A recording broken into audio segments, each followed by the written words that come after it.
তাদের মধ্যে একজন মহিলা বসেছিল, কচি বাচ্চা কোলে করে আল্লাহর নবীর দরবারে চলেছে।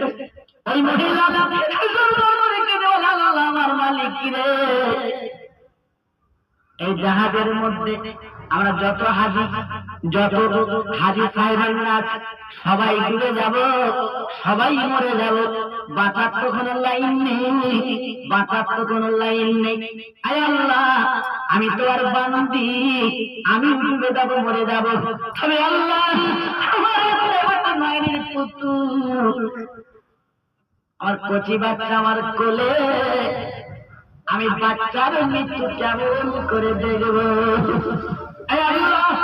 আমি তোমার কাছে দরখাস্ত করি, যা বলছি বাবু, বাচ্চার আগে আমার তুলে না, বাচ্চার আগে আমার তুলে না।